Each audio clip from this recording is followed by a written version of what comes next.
স্বামী স্বামী যদি স্ত্রী বানান ভুল লিখেছে, স্ত্রীর ভুল কাজ করতে বলে স্ত্রীকে, আছে স্ত্রীকে ভুল লিখেছে আর কি, পড়ছি ঠিক করে। স্বামী যদি স্ত্রীকে ভুল কাজ করতে বলে, তাহলে স্ত্রী যদি সেই কাজ না করে তাহলে স্ত্রীর গুনাহ হবে কি? স্ত্রীর নৈতিক দায়িত্ব হচ্ছে, নৈতিক দায়িত্ব হচ্ছে স্বামী যদি শরীয়ত বিরোধী কোনো কাজ করতে বলে, সে স্ত্রী শরীয়ত বিরোধী স্বামী নয়, পৃথিবীর কেউ যদি তাকে বলে কাজ করা যাবে, জায়েজ নয়। বুঝতে পারেননি? স্বামী যদি তাকে জোর করে তো স্বামীর কাছ থেকে খোলা তালাক নিয়ে বেরিয়ে চলে যাবে, এ স্বামীর দরকার নাই। এমনকি আপনার বাবা যদি আপনাকে বলে বেটা এই কাজ করো, আব্বুর সাথে ঝামেলা করা যাবে না, সালাম দিয়ে বাড়ি থেকে বেরিয়ে যাবে। বাবার কথা শোনাও জায়েজ নাই। কখন? যদি শরীয়ত বিরোধী কোনো কাজ করতে বলে। তো স্বামী স্ত্রীকে বলে অথবা স্ত্রী স্বামীকে বলে, যাই হোক না কেন, যেই বলুক না কেন, তার কথা মানা যাবে না। কথা মানার ব্যাপারে সবচেয়ে বেশি প্রায়োরিটি পাবে আল্লাহ তাআলা, 2 নম্বরে মুহাম্মদ সাল্লাল্লাহু আলাইহি সাল্লাম, তারপরে অন্য কেউ। পরের প্রশ্ন। আসসালামু আলাইকুম। আসসালাম রাহমাতুল্লাহ। রাতে ঘুমানোর সময় আয়াতুল কুরসি, সূরা নাস, ফালাক, ইখলাস পড়ে বুকে ফু দেওয়া যাবে কিনা? এখনই পড়ে ঘুমিয়ে যেতে হবে, সঠিকটা জানাবেন। খুব সুন্দর প্রশ্ন। রাতেবেলা যখন আপনি ঘুমাতে যাবেন তখন আমাদের প্রথম কাজ হচ্ছে আয়াতুল কুরসি পাঠ করবেন। হলো? এবার প্রথমে এরকম এসেছে একটা, আর আরেকটা এসেছে 3টে পড়ার পর, তিন কুল।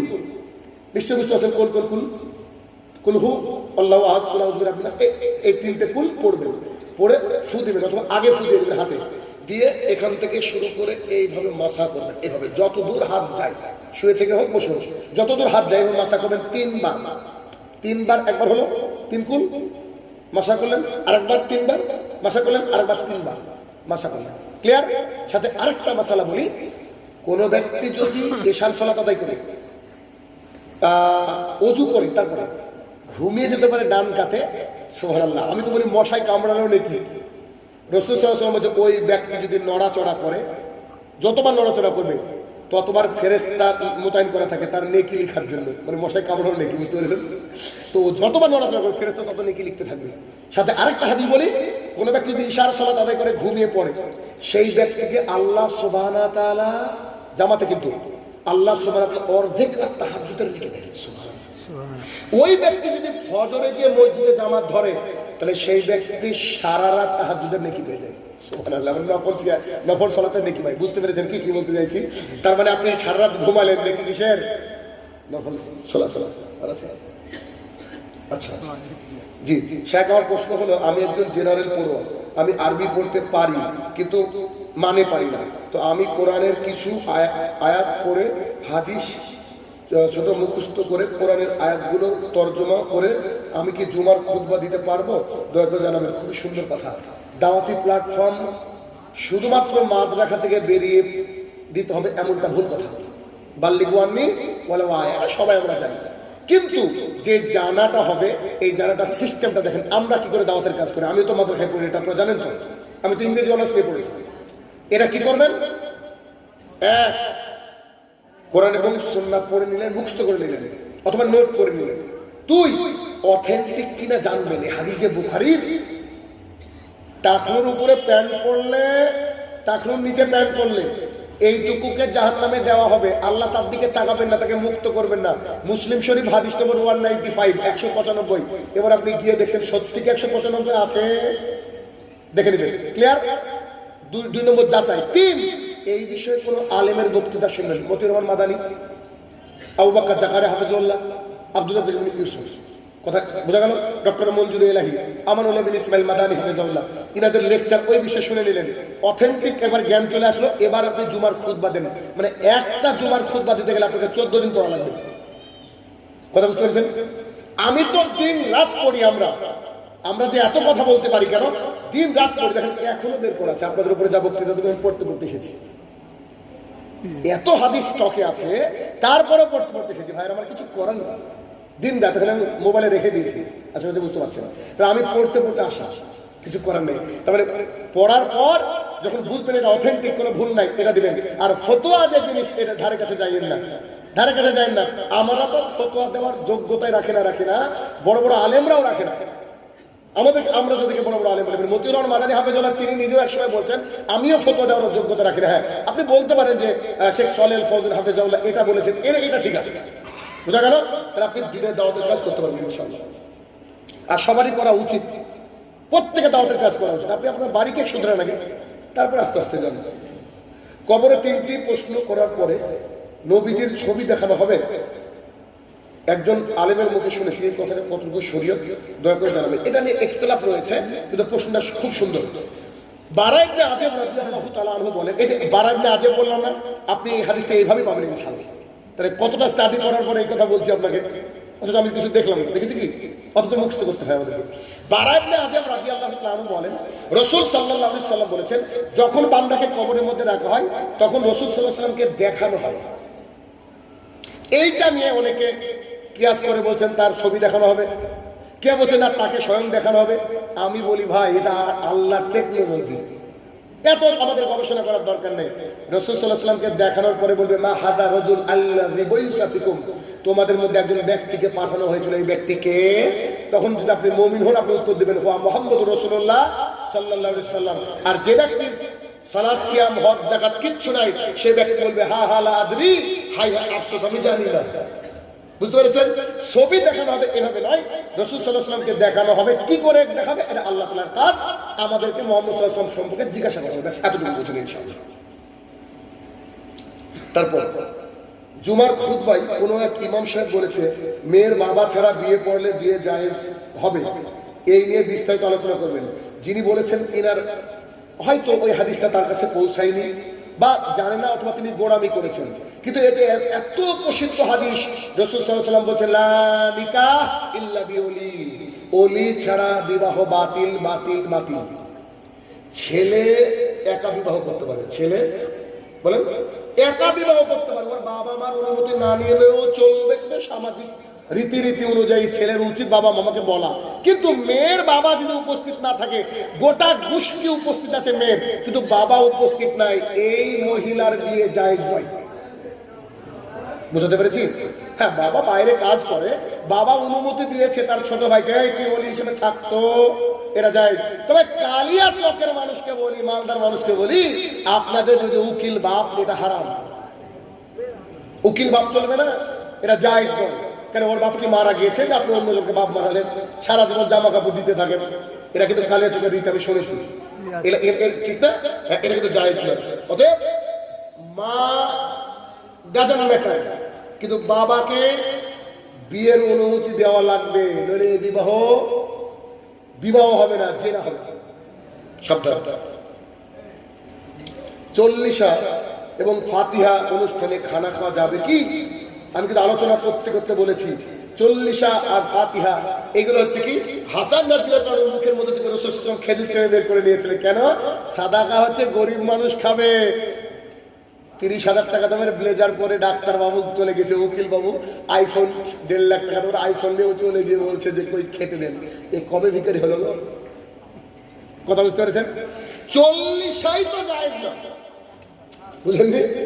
40 জায়েজ না মানে কি, আমার বাবা গাঁজা খেয়ে মরেছে আর 40 দিন পর তার খানা করে তাকে জান্নাতে পাঠানোর ব্যবস্থা করছে। আরে বেটা, এটা যদি হতো সমাজে, তাহলে মানুষ টাকা দিয়ে জান্নাত কিনে নিত। অথচ মুহাম্মদ সাল্লাল্লাহু আলাইহি ওয়াসাল্লাম বলেছে যে গরিবরা বড় লোকের চেয়ে 500 বছর আগে জান্নাতে যাবে। বুঝতে পেরেছেন? তার মানে এই 40 একটা জায়েজ নয়। আর দ্বিতীয়ত, এটা জায়েজ কখন হবে? যদি শুধুমাত্র ভিখারি মিসকিনকে খাওয়াই 40 দিনে নয়, যখন তখন ওর বাপ মা মারা গেছে যখন তখন খাওয়াতে পারে। কে খাবে? ভিখারি মিসকিন। গ্রামের মেম্বারও যদি দেখলাম তো, তাহলে জায়েজ হবে কি? ভিখারি মিসকিনদের জন্য যখন রান্না করেন, ওই বাড়ির মানুষও সেদিন ওই ভাত খেতে পারবে না। কথা বুঝতে পেরেছেন? এটা আর 40 তো দূরের কথা, 40-42 কিছু যায় না। গ্রামের কোনো মুরব্বী আবেদ বিড়ি খায় এবং কোনো দিন ইমাম হয়ে নামাজ পড়ায়, তা জানা সত্ত্বেও ওর পিছনে নামাজ হবে কি? দয়া করে জানাবেন। জি, সলাৎ হয়ে যাবে, সলাৎ হয়ে যাবে। কিন্তু আপনাদেরকে আমার একটা প্রশ্ন, আমার যে গাড়ি চালাচ্ছে ধরে ড্রাইভার, এখন এই ভাই বললো যে আমাকে একটু 16 মাইল পর্যন্ত নিয়ে চলেন তো। তা আমি সেই ভাইকে গাড়ির মধ্যে উঠালাম, উঠানোর পর বলছি ভাই আমার ড্রাইভার কিন্তু অন্ধ। ও ভাইকে আমার গাড়ির মধ্যে থাকবে কি থাকবে না? আরে ভাই মরবো না আপনি ছাড়েন, বলবে কিনা? তো যে ব্যক্তি সমাজে মানে সামনে দাঁড়িয়েছে ও হারামখোর, আর হারামখোরের পিছনে আপনি নামাজ পড়ছেন, আপনার কি পুরুষত্ব না, কিন্তু হিজড়া নাকি? বুঝেন কোথায় আমার কথা? অন্ধ ড্রাইভারের পিছনে যখন চড়বেন না, তো হারামখোরের পিছনে নামাজ পড়ছেন কেন? ওকে যেতে দিলেন কেন সামনে? ওর লজ্জা নাই? ওর সামনে দাঁড়ায় কি করে? ও বিড়িখোর, জর্দাখোর, ও হারামখোর। ওকে ওখান থেকে বাতিল করে দেয়, আপনাকে দাঁড়াতে হবে। সূরা ফাতিহা আপনি টুকটাক জানেন, অন্য সূরা কুলু আল্লাহ জানেন, তাও চলবে, কিন্তু ওকে দাঁড়াতে দেবেন না। এ প্রশ্ন করেন কি করে? সাহস হয় কোত্থেকে? এটা হারামখোর সামনে থাকলে কি করে? নামাজ হয়ে যাবে, আবারও বলেছি আপনার নামাজ হয়ে যাবে, তো হারামখোর দাঁড়াবে কেন? হারামখোর যেন না দাঁড়ায় সামনে সামনে। কেবলার দিকে মুখ করে প্রসাব, পায়খানা, থুতু ফেলা যাবে কি? সঠিকটা জানাবেন। অসম্ভব। কেবলার দিকে পেশাব, পায়খানা, থুতু কিছুই করা যাবে না। জনৈক সাহাবী, ভুলে গেলাম বিশিষ্ট সাহাবী, নামটা ভুলে গেলাম। তো সেই সাহাবীকে একজন ইহুদি খ্রিস্টান বলছে, বাপ রে বাপ, তোমাদের রাসূল সাল্লাল্লাহু আলাইহি ওয়াসাল্লাম কি তোমাদেরকে পায়খানা পেশাব করার রীতিও শিখেছে? তো যে হ্যাঁ অবশ্যই শিখেছি। তখন হাদিস পেশ করছে, বলছে আল্লাহু আকবার, এটা আমার কোন রাসূল রে? কি রাসূল সাল্লাল্লাহু আলাইহি ওয়াসাল্লাম বলে, যখন তোমরা সালাতে দাঁড়াবে তখন যেন খবরদার পশ্চিম মানে কাবার দিক করে মুখ করে অথবা পেছন করে তোমরা যেন বসিও না। এটা একটা। দ্বিতীয়ত, সলাতের জন্য অজু করবেন বা সলাতের মধ্যে দাঁড়িয়ে থুতু যদি একান্ত ফেলতে হয় তো পায়ের তলে বা সাইডে ফেলবেন, কিন্তু পশ্চিম দিকে থুতু ফেলা জায়েজ নয়। রাসূল সাল্লাল্লাহু আলাইহি ওয়াসাল্লাম বলেছে, কেউ যদি পশ্চিম দিকে সলাত অবস্থায় থুতু ফেলে তো তার মুখে থুতু নিয়ে সে কিয়ামতের মাঠে যাবে। অর্থাৎ থুতু ফেলা জায়েজ নয়। মুসলমানকে সন্ত্রাসী বলে মানুষ। মুসলমান একটা ইঁদুর মারলেও ফতোয়া দেওয়ার চেষ্টা করে, থুতু ফেললেও ফতোয়া দেওয়ার চেষ্টা করে। বুঝেন, এই ইনোসেন্ট জাতিকে মানুষ কোন দিকে নিয়ে গেছে। আমি বিড়ি সিগারেট খাই না, তো আমি আমার বন্ধু বা কোনো আত্মীয়দের বিড়ি সিগারেট কিনার টাকা পয়সা দিই, এক্ষেত্রে আমার কি কোনো পাপ হবে? দয়া করে সঠিকটা জানাবেন। দুর্গাপূজার চাঁদা যখন দিলেন তখন আপনি দুর্গাপূজার সামিল হয়ে গেলেন, তা আপনি খান না, আপনি তাকে দেন। আচ্ছা, শুধু আমার কথা শুনতে হবে না, হাদিস আছে। হাদিস কি দেখেন, আনাস ইবনে মালিক রাদিয়াল্লাহু তাআলা আনহু বলেন, রাবির নামটা গড়বড় হতে পারে মেবি, রাসূল সাল্লাল্লাহু আলাইহি ওয়াসাল্লাম বলেছেন, এই মদের সাথে সম্পৃক্ত 10 শ্রেণীর মানুষ হচ্ছে পাপে লিপ্ত, হারাম। 10 শ্রেণীর মানুষ হারাম এর সাথে সম্পৃক্ত। এক, যে গাঁজা গাছ লাগায় বা তামাক পাতা লাগায়। 2, যে ওই জমিতে কাজ করে।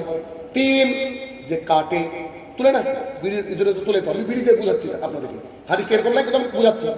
4, যে ট্রাকে করে বহন করে। 5, যে মজদুরি করে নামায়। 6, যে হোটেলে মদ সার্ভ করে। 7, যে বিক্রি করে। 8, যে কিনে দেয়। বলে নেবেন, হাদিসের মধ্যে আছে যে ওর সাথে 10 রিলেটেড পাপি। ঠিক যেমন করে বন্ধনের লোন নেওয়া, সাক্ষী থাকা এবং লেখক, সবগুলাই পাবে। আপনি পাশে দাঁড়িয়েছেন, এ ভাই আমি তো লোন নিলাম 20,000 টাকা, আপনি সাক্ষী? জি সাক্ষী। আপনিও পাবেন, আপনিও পাবেন।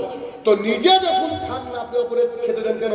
আমার বাড়িতে কোনো একদিন মিস্ত্রি রেখেছে, এসে আমি বাড়িতে ঢুকছি, আমার আব্বাকে বলছে কই বিড়ি আনার টাকা দেন, আমি সে তাড়াতাড়ি বের করেন। এ তো সাহস কম না? আমি যে এই মিস্ত্রি জানে আগামীকাল থেকে আমার বাড়িতে না আসে। তো তখন বলছি তো খুব কড়া লোক তো হয়েছে।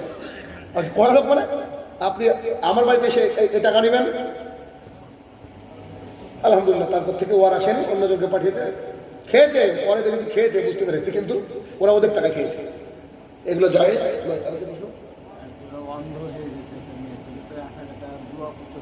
আচ্ছা ঠিক আছে, আপনি রাখেন।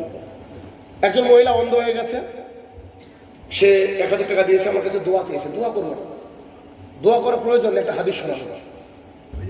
আমার মা যদি এখানে থাকেন, উপস্থিত থাকেন, হাদিসটা শুনে আপনার অন্তর ভরে যাবে। যে হাদিস একটা বলেছিলাম, ঈশ্বরজিতে একটা অন্ধ যুবক সারাক্ষণ কেঁদেছিল হাদিসটা শোনার পর। আপনাদেরকে ওই হাদিসটা শোনা আপনাদের ভীষণ কাজে লাগবে। হাদিসটা কি দেখেন, আয়েশা রাদিয়াল্লাহু তাআলা আনহা বলেন, রাসূল সাল্লাল্লাহু আলাইহি সাল্লাম বলেছেন, হাদিসের মধ্যে দুটো ফায়দা আছে। রাসূল সাল্লাল্লাহু আলাইহি সাল্লাম বলেছেন, যে এই ব্যক্তি দ্বীন ইসলামকে জানার জন্য কোন রাস্তা ধরলো। আমরা আজকে দ্বীন ইসলাম জানতে গেছি কিনা? দেখেছি তো সবাই, কি করতে গেছেন? দ্বীন ইসলাম জানতে তো। দ্বীন ইসলামকে জানার জন্য রাস্তা তৈরি করলো, রাস্তা ওই দিকে গেল, আল্লাহ সুবহানাহু ওয়া তাআলা তার জান্নাতে যাওয়ার রাস্তা সহজ করে দিলেন। সুবহানাল্লাহ, কথা বুঝতে পারলেন? যেই ব্যক্তি দিনকে শোনার জন্য, দিনকে মানার জন্য কোনো রাস্তা ধরলো, আপনার বাড়ি থেকে রাস্তা ধরেছেন দেখে আসা, রাসূল সাল্লাল্লাহু আলাইহি ওয়াসাল্লাম কি বলছে? সেই ব্যক্তির রাস্তাটা আল্লাহ সুবহানাহু ওয়া তাআলা সহজ করে দেবেন। কোথায় যাওয়ার জন্য? জান্নাতে যাওয়ার জন্য। একই হাদিসের দ্বিতীয় অংশে রাসূল সাল্লাল্লাহু আলাইহি ওয়াসাল্লাম বলছেন, যেই ব্যক্তির কাছ থেকে আল্লাহ তাআলা দুটো প্রিয় জিনিস কেড়ে নিয়েছে, চোখ, দুটো চোখ কেড়ে নিয়েছে, সেই পুরুষ অথবা মহিলা যদি সবর করে, ধৈর্য ধরে, আল্লাহ আমাকে অন্ধ করেছে, আলহামদুলিল্লাহ আল্লাহ আমাকে অন্ধ করেছে, এ কথা বলেও যদি ধৈর্য ধারণ করে, আল্লাহ সুবহানাহু ওয়া তাআলা বলছেন তার বিনিময়ে আমি তাকে জান্নাত দিব। সুবহানাল্লাহ। এই হাদিস যখন আমি বলি না, মনে মনে আমি আল্লাহর কাছে দোয়া করে ফেলি, আল্লাহ তুমি আমাকে অন্ধ করোনি কেন? আল্লাহর কসম করে বলছি, ভেতর থেকে বলি, কারণ দরকার তো জান্নাত, বুঝেন না? এই চোখ দিয়ে কত পাপ করে ফেলি ভাইয়ের আমার। কি হাদিস, আল্লাহু আকবার। মানে যে মহিলা টাকা পাঠিয়েছে, আল্লাহ তাআলা তাকে মারা যাওয়ার পর জান্নাতুল ফেরদৌস দান করুক, আল্লাহুম্মা আমিন। এটা দোয়া হয়ে গেল সেই সাথে সাথে। কিন্তু বড় কথা কি বলেন তো, তার জন্য জান্নাত আল্লাহু আকবার ও যদি মানে স্টিল থাকতে পারে। কোন মুসলিম ভাইকে জাহেল বলতে পারে? জি, জাহেল বলতে পারে। পৃথিবীর সবচেয়ে বড় মানুষ মুহাম্মদ সাল্লাল্লাহু আলাইহি ওয়াসাল্লাম একজনকে জাহেল বলেছেন। তাকে এলাকার মানুষ বলতো সবচেয়ে বড় জ্ঞানী, যাকে লকব দেওয়া ছিল আবুল হাকাম, যাকে বলা তো জ্ঞানীদের পিতা। এই জ্ঞানীদের পিতা থেকে তিনি নাম দিয়েছেন আবু জাহাল। ওনার নাম কিন্তু আমর। ওনার নাম কি? আমর। আমারকে আমরা আমর হিসেবে চিনি নাকি আবু জাহাল হিসেবে চিনি? রাসূল সাল্লাল্লাহু আলাইহি ওয়াসাল্লাম জাহেল বলেননি, বলছেন জাহেলের মা। তার মানে কোন ব্যক্তি জাহেল মানে কি? আনপড়, গাওয়ার, পড়াশোনা জানে না, ইসলাম বুঝে না, নাম হচ্ছে জাহেল। জাহেল বলা যেতে পারে, কথা বুঝছেন কিনা?